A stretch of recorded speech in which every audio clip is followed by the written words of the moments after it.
আসসালামু আলাইকুম। Advanced learning একাডেমির পক্ষ থেকে সবাইকে জানাই আন্তরিক শুভেচ্ছা ও অভিনন্দন। সুপ্রিয় ষষ্ঠ শ্রেণীর শিক্ষার্থীরা, আজ সমাধান করব তোমাদের গণিত বইয়ের অনুশীলনী 2.3 অর্থাৎ অনুপাত ও শতকরা এই অধ্যায়ের নমুনা প্রশ্ন, বহু নির্বাচনী প্রশ্ন 1 থেকে 5।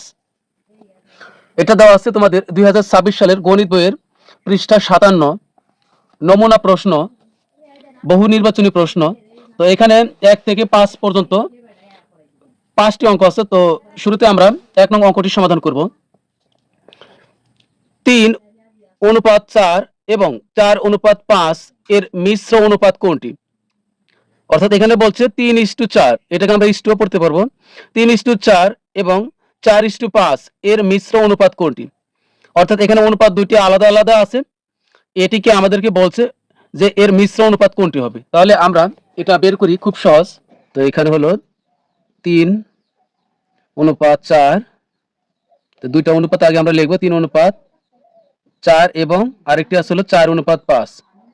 তো এটা তো হলো আমাদের টিক চিহ্ন, এটা বিস্তারিত করার কোনো প্রয়োজন নাই।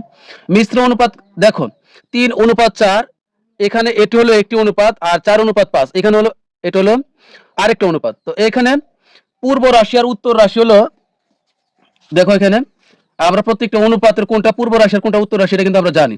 তো 3:4, প্রত্যেকটি অনুপাতেরই পূর্ব রাশি আর উত্তর রাশি থাকে। তো 3 হলো পূর্ব রাশি আর এটা হলো উত্তর রাশি। আমরা কি করব, এই পূর্ব রাশির সাথে এই পূর্ব রাশি গুণ করব, তাহলে 12।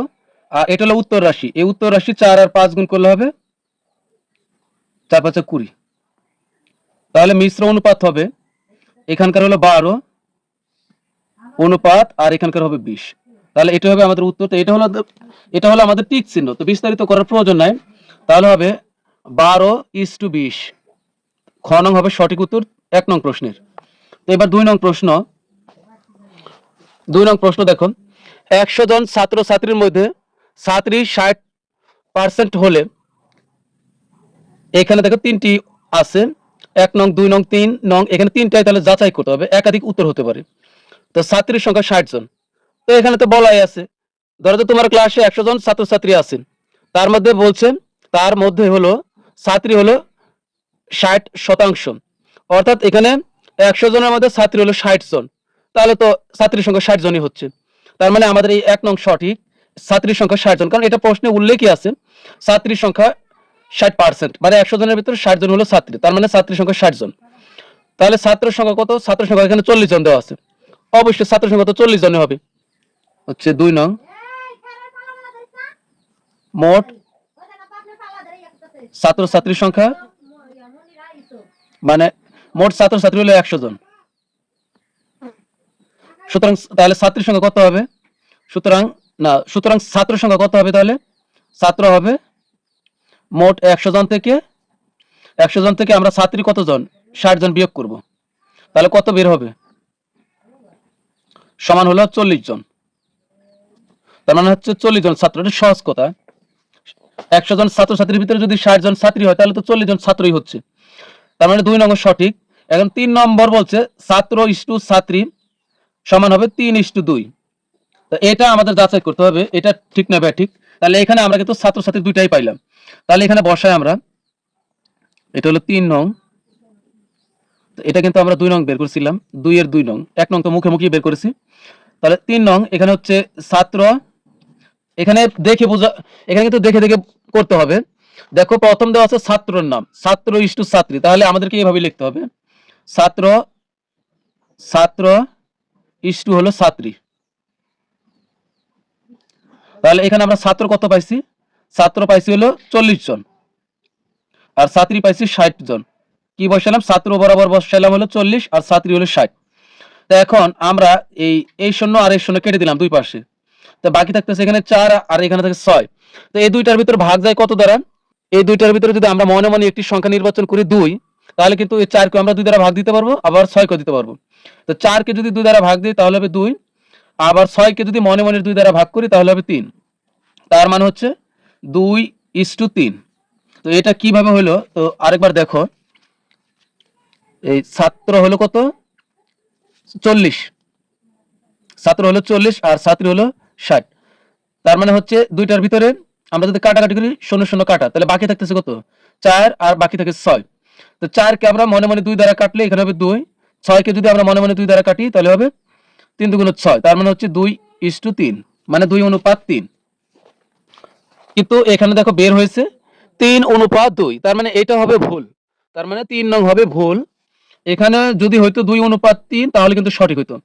ছাত্রের অনুপাত হলো 2 আর ছাত্রীর অনুপাত হবে 3, কারণ ছাত্রী বেশি, তার মানে আমাদের 3 নং ভুল। তাহলে ক নং হবে সঠিক উত্তর, 1 আর 2 হলো সঠিক। একটি কাজ 2 জন পুরুষ অথবা 3 জন বালক সম্পূর্ণ করতে পারে। 2 জন পুরুষ সম্পূর্ণ করে 900 টাকা পেল। অর্থাৎ এমন একটি কাজ যে কাজটি 2 জন পুরুষ সম্পন্ন করতে পারে, ঠিক ওই একই কাজ সম্পন্ন করতে 3 জন বালকের প্রয়োজন হয়। অর্থাৎ 3 জন বালকে কাজ করতে পারে 2 জন পুরুষের সমান, কারণ পুরুষ কাজ একটু বেশি করতে পারে, বালকের বয়স কম, সেখানে সে কাজটি কম করতে পারে। এজন্য একটি কাজ করতে যদি 2টা পুরুষের প্রয়োজন হয়, সে কাজটি আবার 3 জন বালক সম্পন্ন করতে পারে। আর ওই একটি কাজ সম্পন্ন করে 2 জন পুরুষ 900 টাকা পেল। তো এটা হলো উদ্দীপক। এই উদ্দীপকের আলোকে আমরা 3 আর 4 নং প্রশ্নের উত্তর দিব। 9 জন বালক কতজন পুরুষের সমান কাজ করতে পারবে? যদি এইভাবে কাজ করে তাহলে 9 জন বালক, যেহেতু 3 জন বালক 2 জন পুরুষের সমান কাজ করে, তাহলে 9 জন বালক কতজন পুরুষের সমান কাজ করবে? তো এটা আমরা এখান থেকে কথাটি সাজাবো যে 3 জন বালক সম্পন্ন করতে পারে 2 জন পুরুষের সমান কাজ। তো এখানে আমরা লিখব 3 জন বালক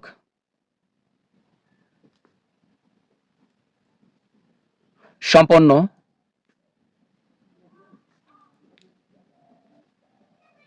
করতে পারে 2 জন পুরুষের সমান কাজ, বা 2 জন পুরুষের কাজ, তাও হবে।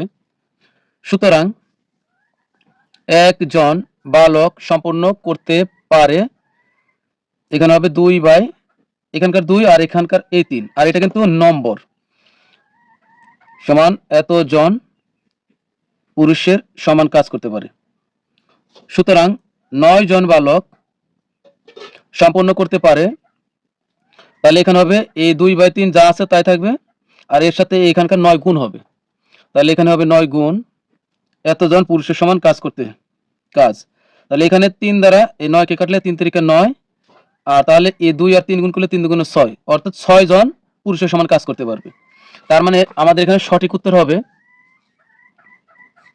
এই খ নং। তার মানে এখানে দেখো, যদি এখানে হচ্ছে 2 জন পুরুষের সমান কাজ করে 3 জন বালক, তাহলে 2 এর ডবল 4 জন পুরুষের সমান কাজ করবে কতজন বালক?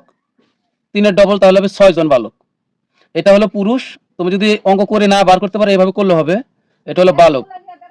দেখো বালক, পুরুষ যে কাজ 2 জনে করে, বালকে করে 3 জন, তাহলে পুরুষ যদি 4 জনে যে কাজ করবে এটা বালক হবে তাহলে 6 জন। আর পুরুষ যদি 6 জনে যে কাজ করবে, এখানে বালক লাগবে, এখানে আরো 3 জন যোগ হবে, তাহলে হবে 9 জন। অর্থাৎ 9 জন বালকে 6 জন পুরুষের সমান কাজ করতে পারবে। এবার 4 নং প্রশ্ন, যদি কাজটি 3 জন বালক সম্পন্ন করত তাহলে প্রত্যেক বালক কত টাকা পেত? 2 জন পুরুষে কাজটি করে পেয়েছিল 900 টাকা। এখন ওই একটি কাজ 3 জন বালকে যদি সম্পন্ন করতো তাহলে কত করে পেত? তাহলে 900 কে 3 জন বালক দ্বারা ভাগ করলে হবে 3 3 9, অর্থাৎ 300 করে হবে। তার মানে হবে প্রত্যেককে পাবে, মানে প্রত্যেক বালক পাবে। তাহলে এটা হবে 4 নং, প্রত্যেক বালক পাবে।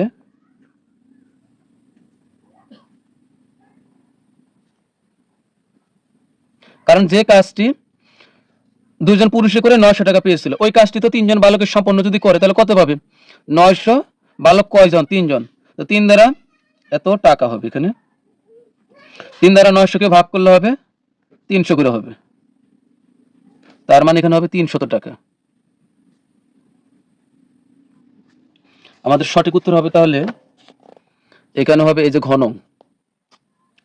এবার সর্বশেষ 5 নং প্রশ্ন, ইউসুফ পরীক্ষায় 70% নম্বর পায়, পরীক্ষায় মোট নম্বর 700 হলে ইউসুফের প্রাপ্ত নম্বর কত? অর্থাৎ ইউসুফ পরীক্ষায় প্রত্যেক সাবজেক্টে আসলে সে পেয়েছে হলো 70% করে নম্বর পেয়েছে। এখন মোট নম্বরের পরীক্ষা হয়েছিল 700 নম্বরের মধ্যে পরীক্ষা হয়েছিল, তাহলে সে কত নম্বর পেয়েছে, তার মোট প্রাপ্ত নম্বর কত? তাহলে এখানে দেখো এই যে 70%, এই কথাটির অর্থ কি? 5 নং প্রশ্ন, এখানে 70% মানে হলো কি? 70% মানে হলো 100 নম্বরের ভিতর পায় 70 নম্বর।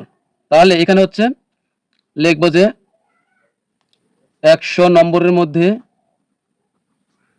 100 নম্বরে পেল 70 নম্বর। সুতরাং 1 নম্বরে পেল, এখানে হবে 70 আর নিচে হবে 100, এত নম্বর। সুতরাং মোট নম্বর কত? 700। সুতরাং 700 নম্বরে পেল, তাহলে এখানে কত আছে? 70/100। তাহলে এর সাথে নতুন করে গুণ হবে 700। তাহলে এই 100 দ্বারা 700কে কাটলে কত হবে? 7। কারণ 100 দ্বারা 700কে ভাগ করলে হবে 7। এই 7 দ্বারা 70কে গুণ করলে কত হবে? 7 আর 7 গুণ করলে 7 7 49, আর এই 0 0, তার মানে হলো 490 নম্বর। তাহলে আমাদের সঠিক উত্তর হবে, এখানে হবে 490 নম্বর। খ নং হবে সঠিক উত্তর। তো প্রিয় শিক্ষার্থীরা, আজকের মতো আমাদের ক্লাস এখানে শেষ। সবাই ভালো থাকবে, সুস্থ থাকবে। আল্লাহ হাফিজ।